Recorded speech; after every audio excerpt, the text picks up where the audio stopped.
Parce que l'OUA voulait que tous les mercenaires... L'organisation de l'Union africaine. Oui. Mais Mobutu avait des difficultés à se débarrasser de ces gens-là qui réclamaient de droits et autres, jusqu'à ce qu'ils sont allés proclamer la République indépendante du Kivu. Sérieux. Et finalement, on s'est beaucoup battu, hein, je crois, de juillet jusqu'à novembre. Il y a eu l'intervention des avions et aussi recevait du matériel à Kambeme, à Kavumu par le Rwanda.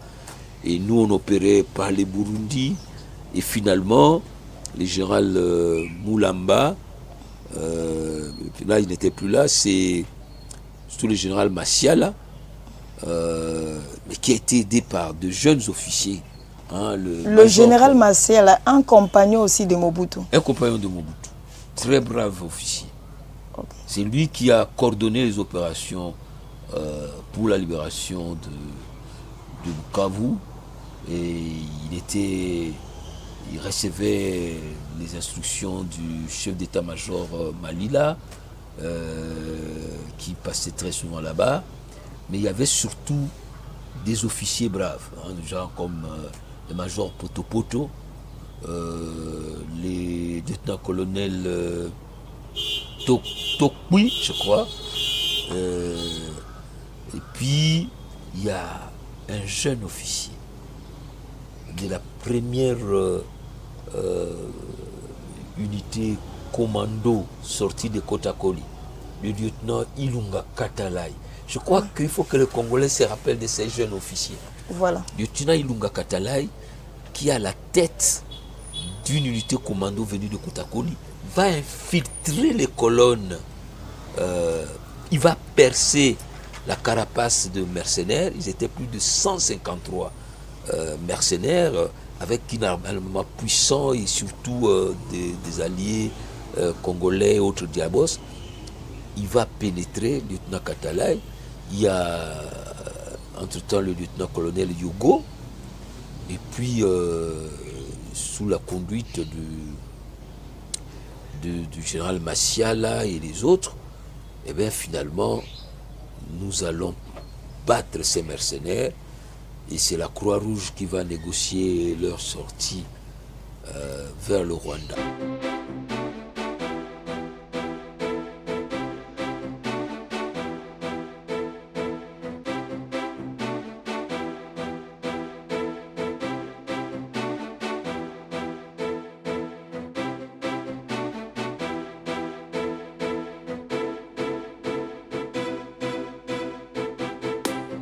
Professeur, nous étions ANC, Armée nationale congolaise. Nous sommes devenus phase. Oui. Comment est-ce que la force zaïroise d'abord, vous vous rappelez qu'en 71, 3Z, là on change le nom du pays de Congo à Zaïre. Le fleuve change aussi Congo en Zaïre. La monnaie aussi. Congo, franc congolais, 3Z. Voilà, le 3Z. Il y a même une avenue qui s'appelle 3Z.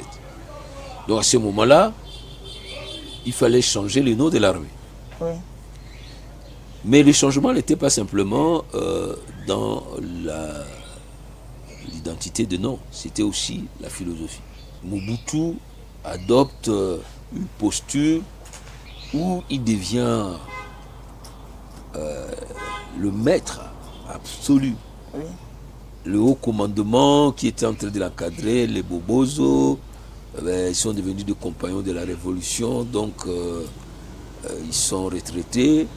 Il y a une nouvelle génération d'officiers sortis des grandes écoles, l'école royale militaire, les officiers qui rentrent de formation de War College, Staff College, basique qui vient des États-Unis. Il a maintenant une force aérienne, des jeunes officiers comme le lieutenant Mbo qui viennent de l'Italie.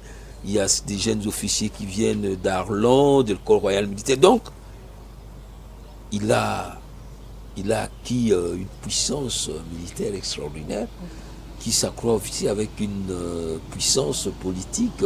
Il est le maître. Donc, on entre donc à partir de 71 là. Il y a aussi la zarianisation. L'économie commence à avoir des problèmes. 74 va commencer à créer la division Camagnola. Donc, la physionomie de l'armée va faire que nous allons maintenant avoir une armée au service de l'individu, d'un pouvoir politique, d'un individu. oui. Et les cohésions vont commencer à serrer. On va commencer à parler de coups d'État manqués, des épurations. Tous ces braves officiers qui s'étaient battus à Bukavu comme le major Biamwenze sont arrêtés. Les enveloppes, on soupçonne les officiers du Kasaï de ne pas être loyal.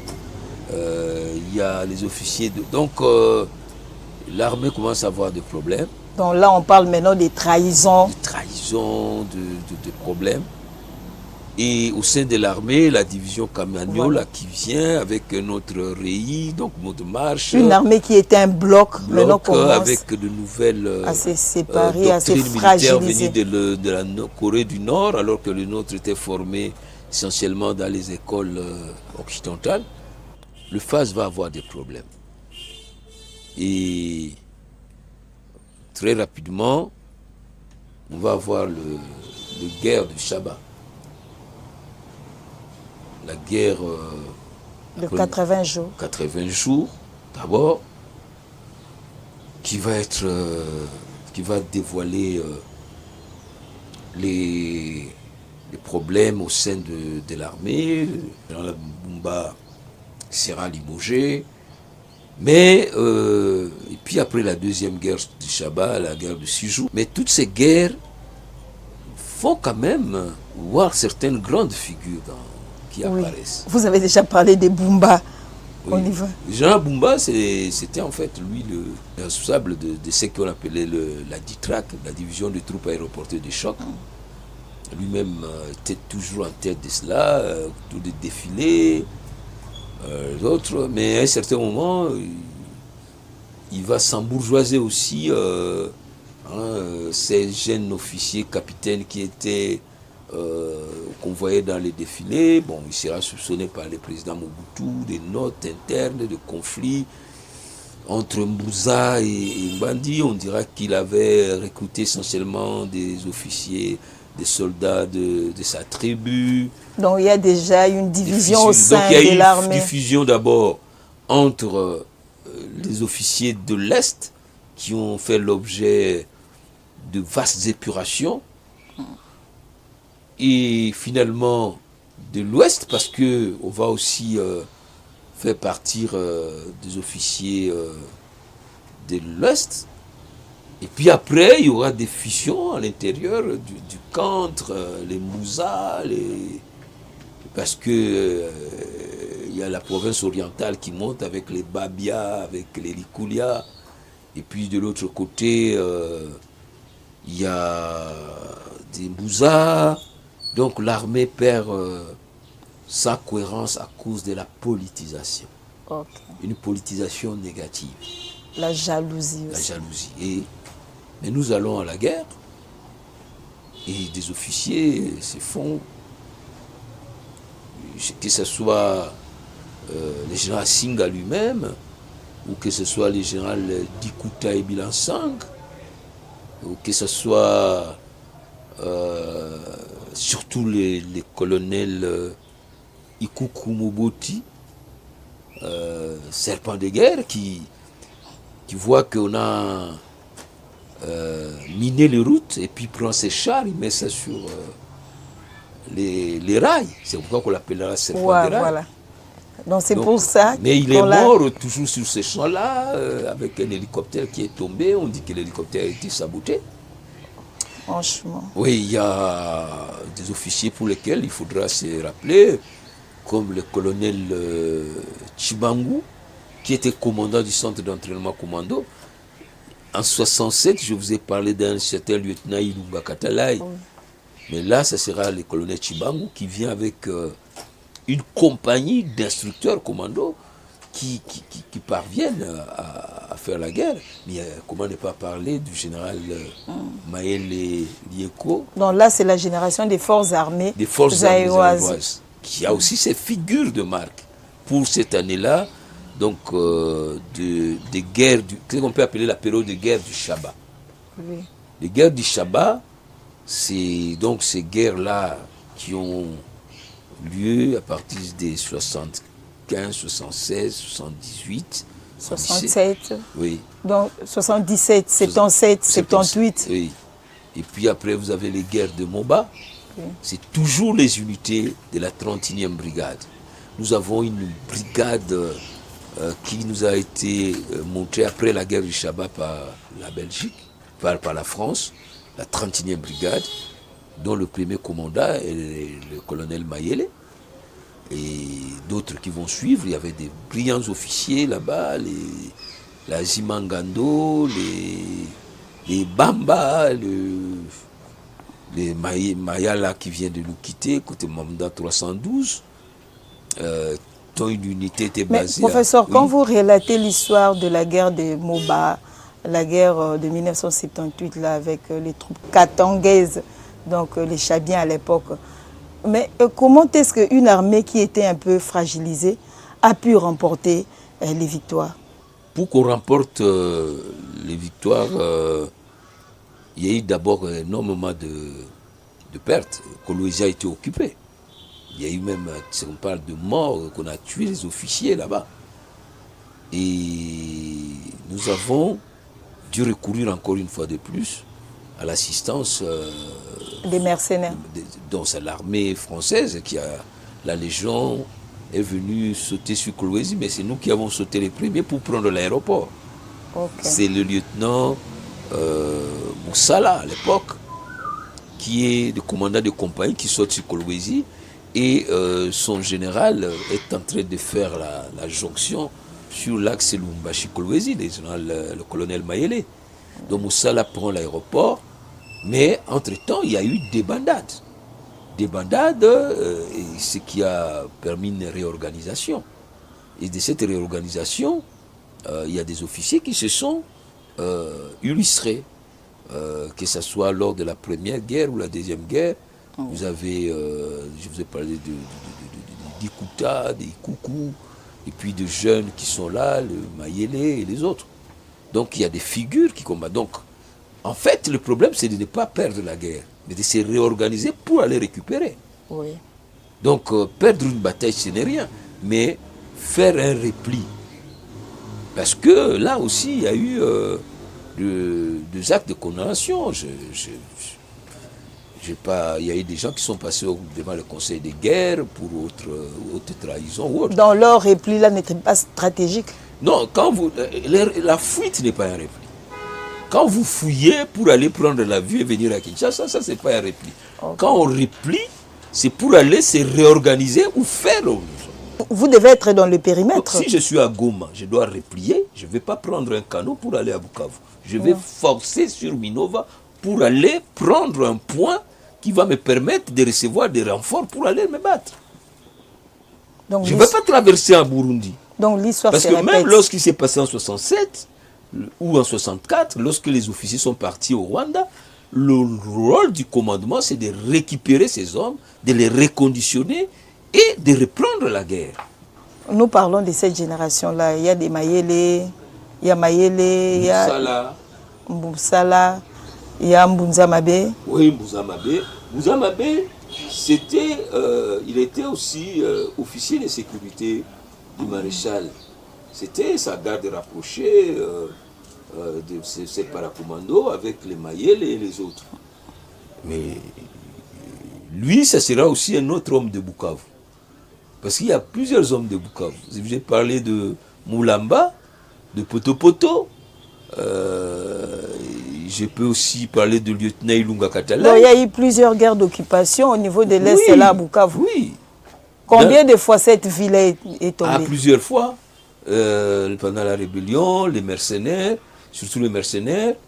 La rébellion, c'est le général Moulamba qui l'a Moulamba. protégé. Au début, c'était le général Moulamba. Oui, dans 64, c'est Moulamba. 65, c'est beaucoup plus Poto Poto, Massiala et Ilunga Katale. C'est une force qui vient là-bas, qui protège cette partie du territoire. C'est comme ça que, en fait, pour protéger Bukavu, il faut protéger d'abord la plaine de Ruzizi. C'est comme ça que, dans la vision du maréchal, nous devions construire un centre de formation de combat antiterroriste et anti-guérilla à Kamanyola.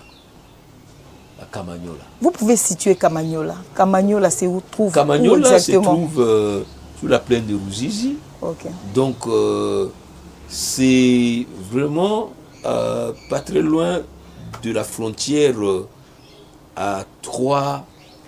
Donc, la frontière qui vient du Rwanda, qui vient du Burundi et qui entre au Congo. Donc, si les rebelles veulent entrer pour Bukavu, ils doivent passer par Kamanyola, parce que Kamanyola se trouve dans cette zone où il y a Uvira, du haut plateau, mais là c'est la plaine. Vous voyez? Donc, de ce côté-là, il y a Bugarama et les autres. C'est vraiment la zone où cette rébellion de Moulelistes avec les Bidalira, les Soumialo était à Bujumbura, c'est par cette zone. Et quand vous êtes dans cette plaine, vous avez Uvira, vous avez le port de Kalundu, mais pour aller attaquer Albertville, Kalemi, les gens passent par là et ils contrôlent le lac Tanganyika. Donc, le Uvira, c'est la porte de Bukavu. Si vous contrôlez Uvira, vous pouvez vous réorganiser rapidement pour aller conquérir Bukavu. Donc, jusqu'à aujourd'hui, on n'a jamais érigé ou soit construit un centre de formation au niveau de Kamanyola? Je ne suis plus allé depuis. J'étais là lorsque on a organisé la cérémonie commémorative de la bataille de Kamanyola avec la médaille. Le président Mobutu avait invité ses collègues du Rwanda et du Burundi et on a promis de construire l'école. Mais tout ce qu'on a pu faire à l'époque, c'était la statue du maréchal qui aurait été, on me dit que ça a été détruit lorsque l'AFDEL est arrivé. Mais après ça, après cette génération des forces armées, en fait des forces armées zaïroises, après la génération des Mayele, ben nous avons les phases vont disparaître avec l'arrivée de l'AFDEL. Parce que finalement, l'armée va être phagocidée, va être fragmentée, parce que la 31e brigade va être, qui était l'unité d'élite, va être balayée. Déjà à l'époque du maréchal Mobutu, c'était avec le départ des Français. La 41e brigade qui avait protégé, qui protégeait toute la ligne orientale là. Donc, le plus de 200 km de la frontière rwandaise jusqu'à du côté du Burundi. Donc, nous avons des unités à Luberizi, à Luvungi. Et il y avait un bataillon para qui était à Montawa du côté de l'Ituri. Donc, c'est la 41e brigade commando. Ce qui va se passer au Rwanda. On va donc avoir les guerres, donc la série de guerres de l'Est. La guerre de l'Est, mais la guerre de l'Est arrive avec une armée qui est phagocytée. Au sommet, il y a la garde civile qui est apparue et la division spéciale présidentielle qui a pris de l'importance. La 31e brigade qui est en train de battre en retraite, mais elle permet quand même, notamment à la 30e brigade, de nettoyer les montagnes de Wimbidira, là où il y avait les maquis de Kabila. La 41e brigade parvient à stabiliser la frontière orientale, mais la situation politique se complique avec la démocratisation. Parce qu'il y a entre-temps, en 1990, Le 24 avril. la fin de la bipolarisation, le maréchal Mobutu ne reçoit plus des aides militaires, la coopération militaire est rompue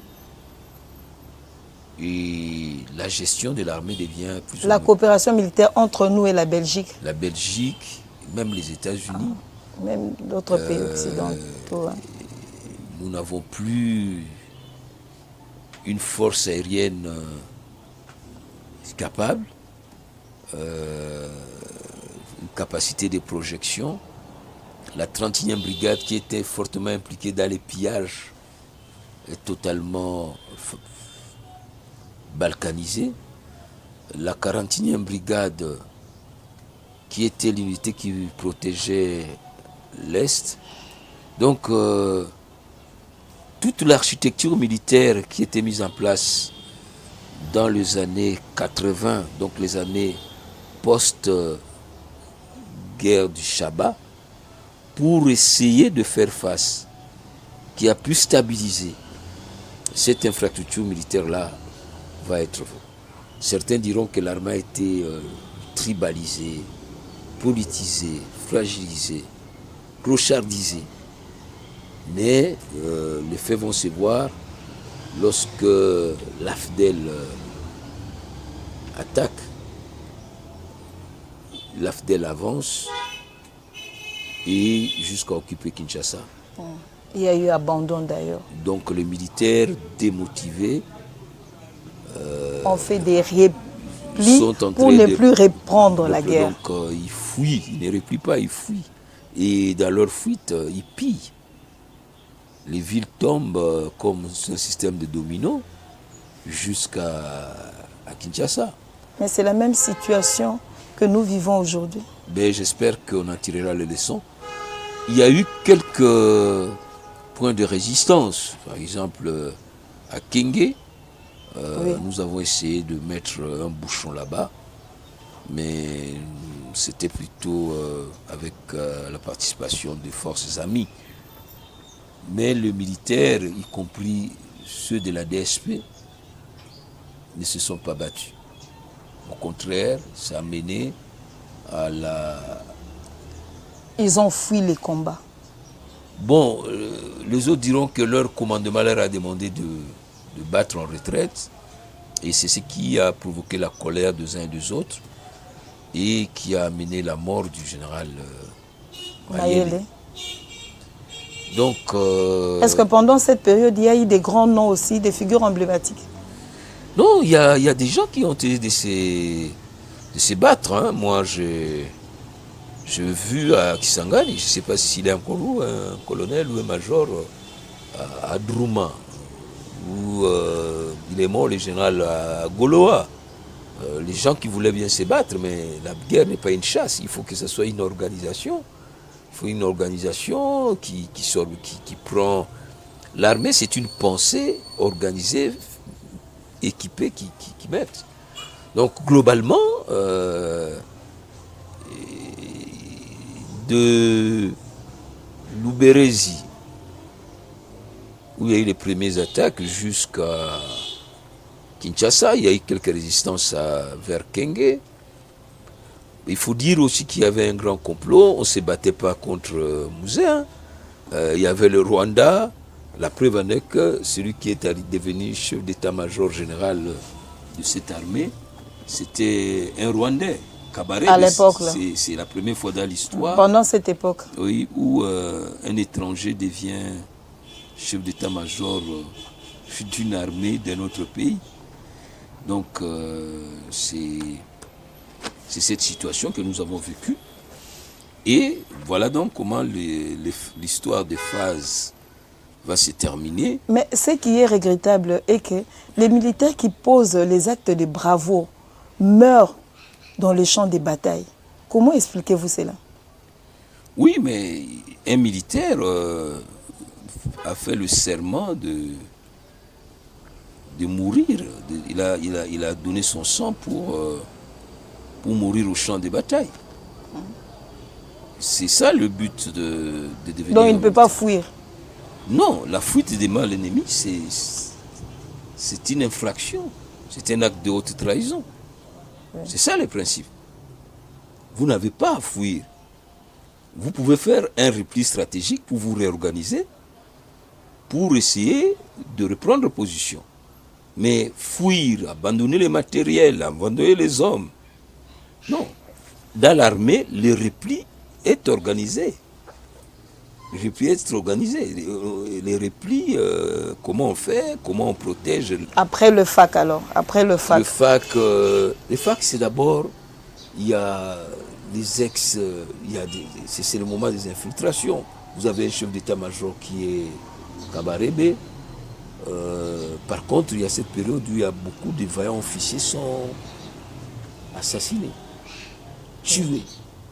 Le général Bekadjoa, qui est tué au Katanga avec le général Moulimbi.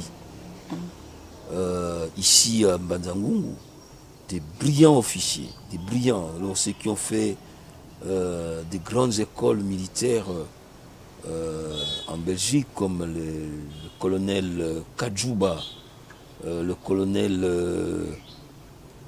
c'était un artilleur aussi. Les officiers sont tués dans des conditions horribles. Donc c'est ces moments-là où l'armée, il y a les ex-phases qui sont considérés comme des traîtres. Il y a les Kadogo qui sont arrivés, qui aussi payent les prix avec les Massassou qui sont tués et qui finalement vont tuer leur propre chef. Oui. Ils vont assassiner Mouzé. Mouzé, oui. Parce qu'il y a les Kadogo, il y a les ex-gendarmes. Il y a une désorganisation au niveau de l'armée. Les ex-gendarmes Katangé, notamment avec les gens Numbi et d'autres, qui viennent aussi, qui entrent. Il y a les anciens maquisards, comme les gens Louecha et les autres. C'est une armée dont la philosophie est de type populaire. Mouzé dit qu'il devrait lever une armée de 2 millions d'hommes. Il demande qu'on se prenne en charge. Mais ce sont ses alliés qui se sont retournés contre nous. Heureusement, lui, il avait d'autres alliés. Zimbabwe, et puis la Namibie, et même les Tchadiens qui sont venus.